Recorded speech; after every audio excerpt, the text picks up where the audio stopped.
Good afternoon, everyone from Berlin. So today we have a very, very strange rum, and it was so peculiar that I decided to jump it right to the top of the queue because I'm going to do a Rumaniacs review of it at the same time in the written form, where I put as much detail as I possibly can find. Now, one of the reasons I say this is one of the strangest rums I've ever tried is not so much because of the taste or the profile that it presents, although that's peculiar enough, but because there's so much strange stuff going on about it.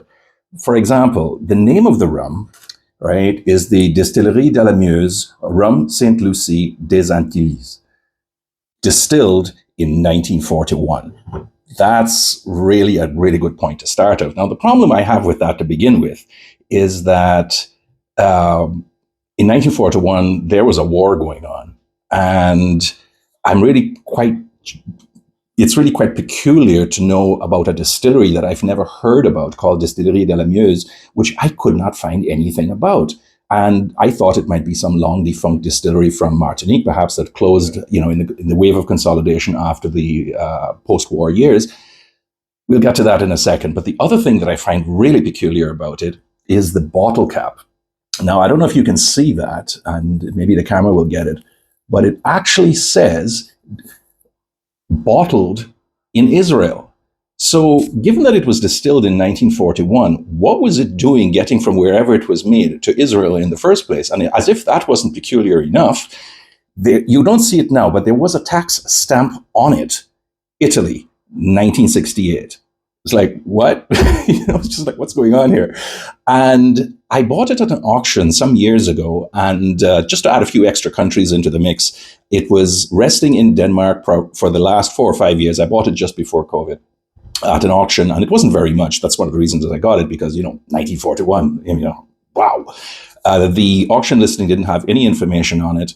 And then I tried it in Denmark. I took it to Germany, handed it around the place, and I'm now reviewing it in Berlin. So there's like, 6 countries involved in getting this thing from where it was distilled to where it was finally tasted? I mean, tell me that's not kind of really weird to you. Right, so let's just get back to the Distillerie de la Meuse. Now, as I said, I thought that this was some French island distillery that we no longer know anything about. I tried my best through all sources I had to try and find a little bit about it.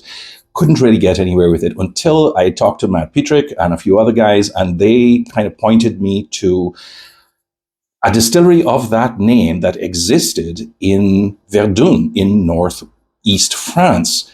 And isn't that an interesting thing? So I kind of took my research in that direction, and apparently this was a small distillery called Distillerie de la Verdun that was founded in 1926 and was kind of like an all-purpose thing. They did whiskeys, they did grappas, they did rums, they did brandies and what have you. It no longer exists, but they did change their name to Distillerie de la Meuse in 1937, which makes sense in the context of the 1941 that this bottle was done.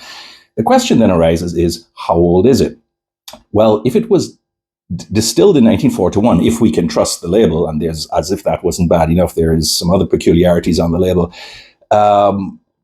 Where did the distillate come from? Was it molasses shipped over from somewhere? We don't know that. Did it come from perhaps some distillery somewhere else in the French island? They brought over the molasses or the raw stock, and then they kind of did the distillation themselves.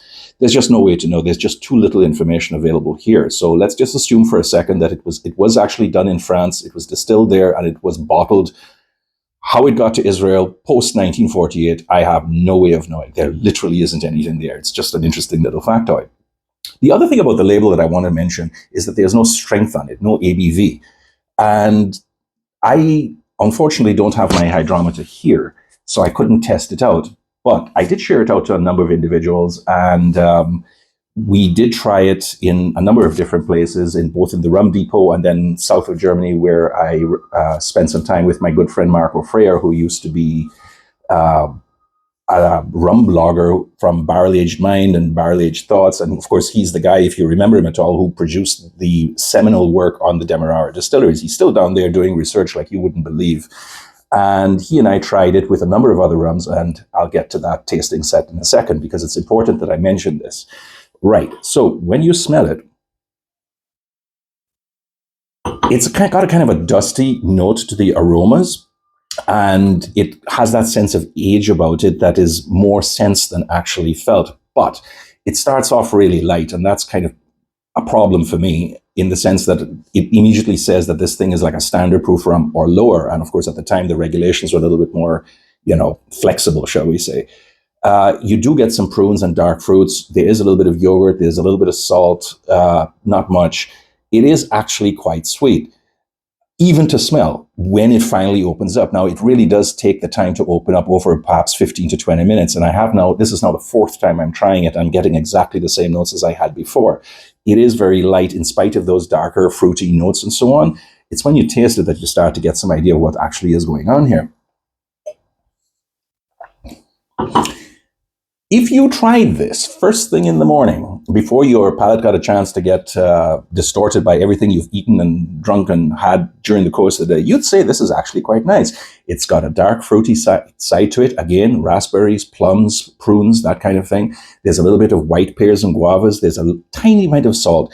But what you're getting is also an undertone of coconut shavings and sugar.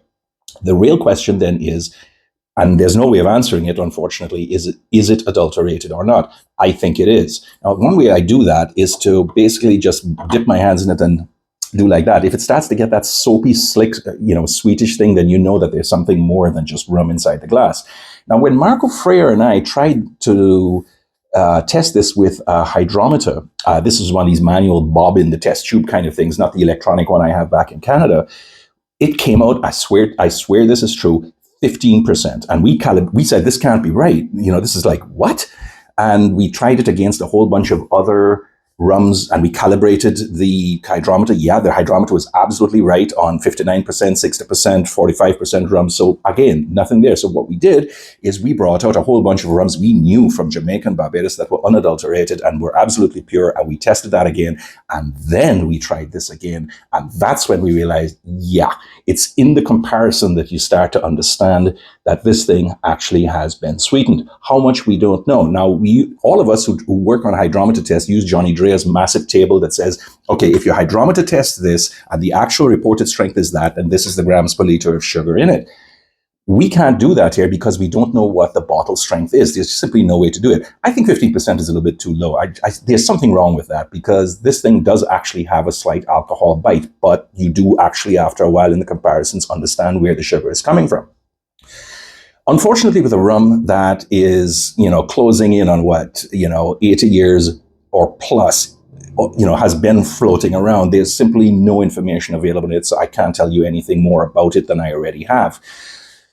Is it any good? Is it worth buying? Is it worth tasting? Well, as a historical artifact, it kind of is. It's like, it's like a letter from ago that's been made into a paper plane and shooting into the future, and that's what you're getting. It is a very nice sipping rum, and I wouldn't disqualify it for the sugar part of it because the rules were different back then, if they were even any, or if they were even observed. And if you recall, in the 1950s, especially in Italy, the rum fantasias were essentially spiced or adulterated rums at standard strength that constantly got issued because that's what people drank. What this was being done this way in the 1940s when there was a world war raging is anybody's guess, and I will not even raise a conjecture how it ended up in Israel or in Italy and then in my grubby little paws, right? But all that said, over and beyond all of that, it's a decent enough product. I'm going to score it 7 to 6 or thereabouts because I really can't give it more. You can taste the rum notes. You can certainly enjoy it for what it is. Consider it a digestif, something to have after dinner. Beyond that, it's really not that great. But I do like tasting rums from a long time ago, and I think it is worth sipping these because it gives you a certain insight into how rums were made back then. And if for no other reason, perhaps that's why we should try it. Anyway, I doubt I'm going to do anything further with this. I'm certainly going to share it out like crazy to everybody who I can. But I hope you enjoyed hearing something about a rum from so far back in time. And I hope you enjoyed this. So have a great afternoon, everybody. And we will talk again next time. Take care. Bye-bye.